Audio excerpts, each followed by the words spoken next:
Kapatid, hiwain po natin yung isdang pagi.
At saka sibuyas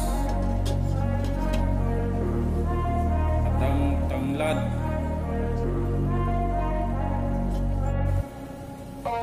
Saka lagay na po natin yung isdang pagi.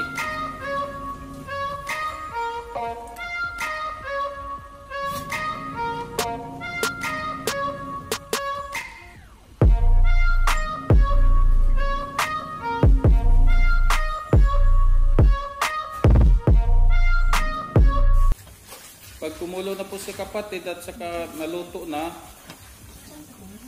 patayin po natin yung apoy.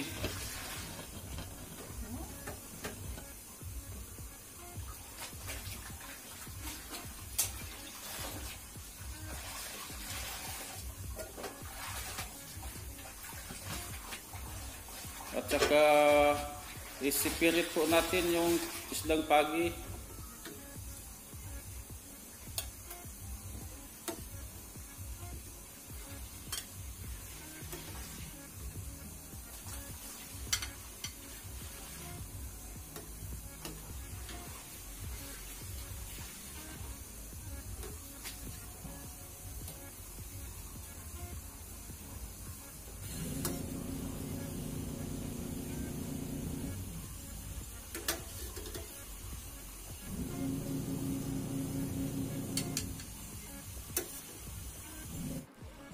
Linisin po natin yung balat niya, kapatid. Kasi magaspang din yung balat sa pagi.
Kapatid, pakuluan po natin yung pangalawang piga na niyog.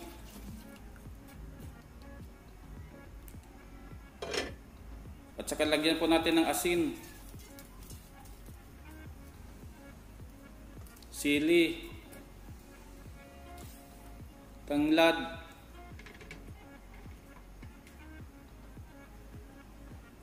saka luya,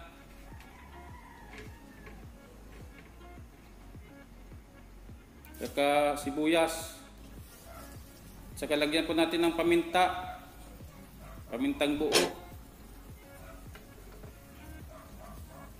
Pag kumulo na po kapatid, lagay po natin yung isdang pagi.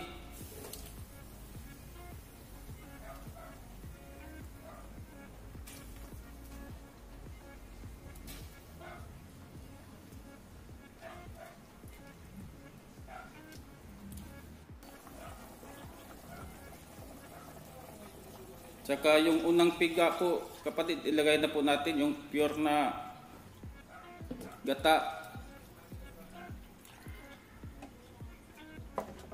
At saka lagyan po natin si suning.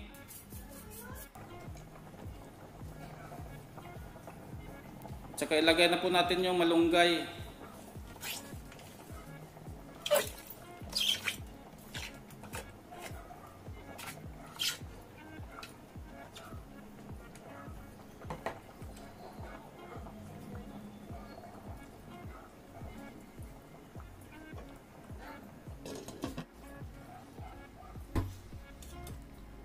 Kapatid, luto na po yung isdang pagi po natin. Pwede na po siyang kainin. Maraming salamat kapatid sa panonood sa bidyong ito.